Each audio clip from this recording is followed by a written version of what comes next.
Hey guys, it's me, Simmy, and I'd like to tell everyone a story today. This is a story from my days in school, and before we get into that, there's a few things you should know. You should first know that my school, at the time, I was about 12, 13, it was in the middle of nowhere. It was about 25 minutes in a car from my house, and I had to get a taxi there every single day, there and back. Now, I still don't know how that was being funded, so don't ask me. But yeah, a long way away from home, in the middle of nowhere. Literally, it was all farmland around the place. Yeah, aside from that, we've also got two other important characters to the story. Now, I'm not going to give their full names because I haven't spoken to them in ages and I don't know if they're cool with this. So, the first one we're going to talk about is D, the pervert. Now, I know he was a pervert. You see, this boy was sexualizing everything from a very young age, always, constantly. Like all he seemed to talk about was fucking, and that was consistent even from when we were kids.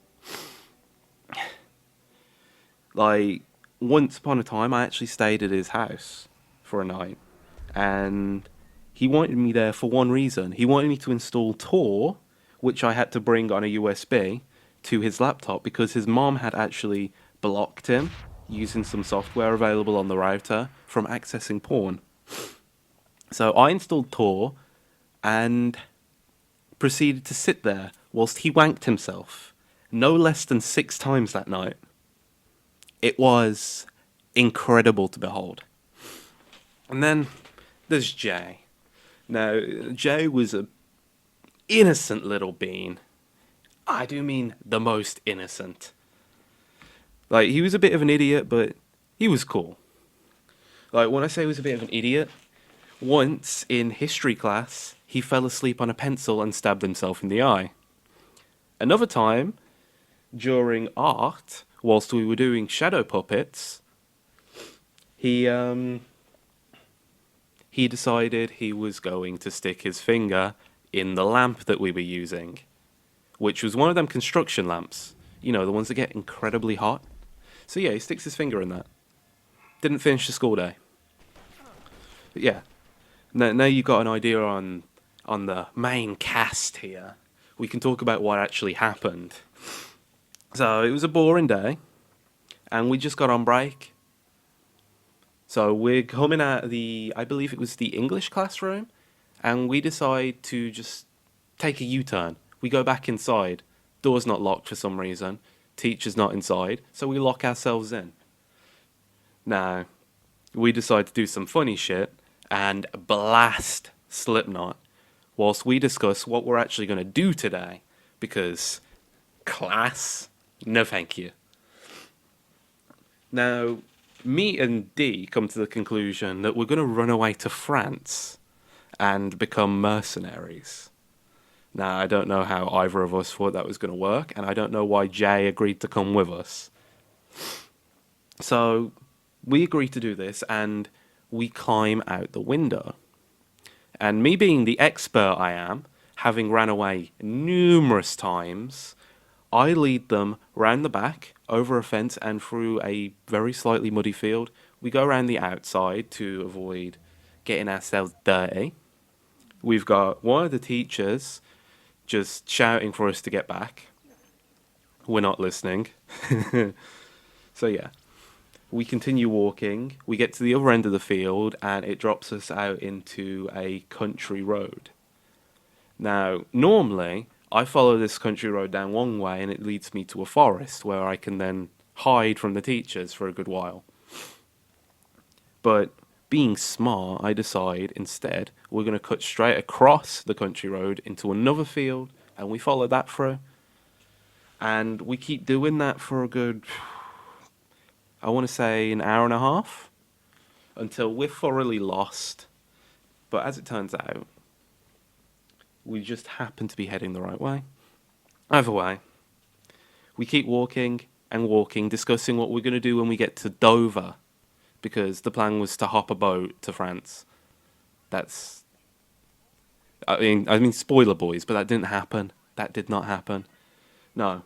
Instead, we eventually get very tired and very bored. It's starting to get dark now. It's been about 3, 4 hours. Must have been towards the end of the year.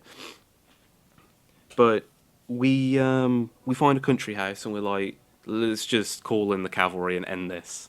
So we start walking towards this house down a little estate path, and we get about 150 meters down this path.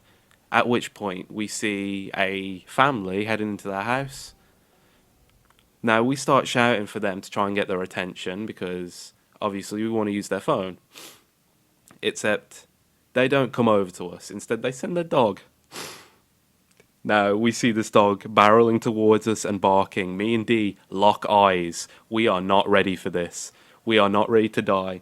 And we silently agree. All we got to do here is be faster than Jay, because if someone's getting mauled, he is the weakest link. So we start bolting it, and sure enough, we leave this poor kid in the fucking dust. So we get to the end, and we stop for a breather, like for a good 3, 4 seconds before he catches up to us. But lo and behold, his ankles are still attached. He didn't get mauled. The dog just stopped halfway up the path, which I suppose is lucky for everyone involved. But we realise we're not getting any help from this family. So we keep walking. And eventually we get to a crossroads that I actually quite recognise. So we all sit down on the grass to the side of this crossroads and we start talking about what we're going to do. Jay says he's completely given up and he wants to go home, which is very helpful. And me and Dee agree that we should head back to my house because I actually kind of know how to get there. But before we get up and continue, a Ford Fiesta, I think it was, pulled up with an older dude inside. And he asked us if we were, well, first of all, he asked us what the fuck we were doing out in the middle of nowhere. And we said we were just out for a walk because our family lives in the town nearby. And he tells us he's actually heading towards that town. Now, I don't actually live in this town. It just happens to be about a mile away from where I do live. So he takes us there. We get out, we thank him. Somehow we didn't get kidnapped or molested. I know, incredible. And we carry on our merry way. Except it's not so merry because Jay is refusing to go anywhere now. He does not want to make that last mile to my house, even though I've told him numerous times I know exactly where we are now. He's just given up. So I say, there's actually a police station in this little town. Now, what I didn't realise at the time is that police station had been closed for about a year and was soon to be torn down. So we leave him at this police station because it's actually by a road we need to take. So we actually walk to that road and then we point him towards it and he starts walking over there. Too far away to realise, hey, it's not open. So he disappears into the shivering mist and we leave him. We continue walking. And now we're dumped onto yet another country road.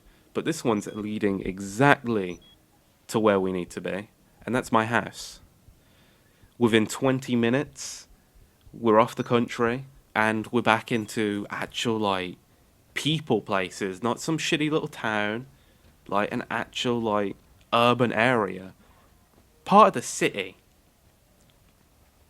So we keep walking from there, and within 10 minutes, we're outside my house.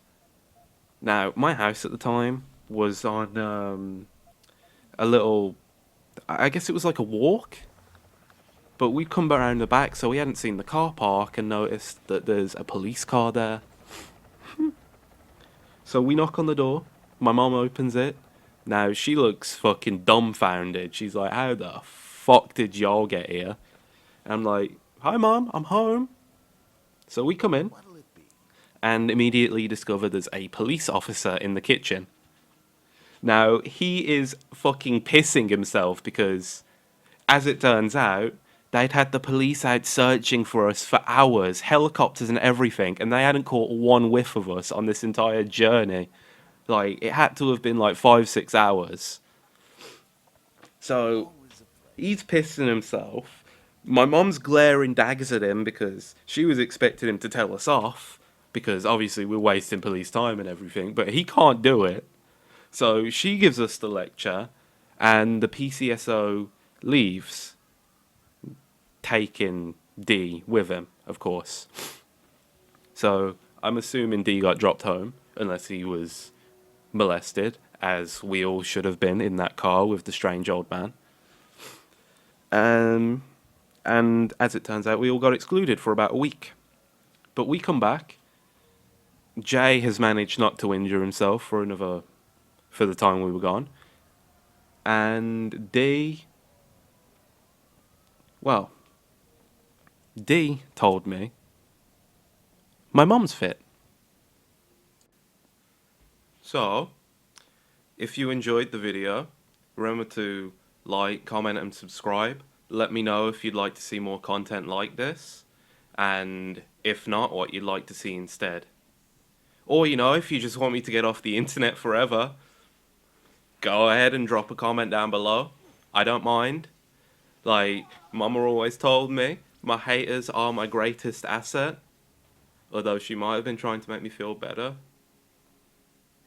But yeah, like, comment, and subscribe.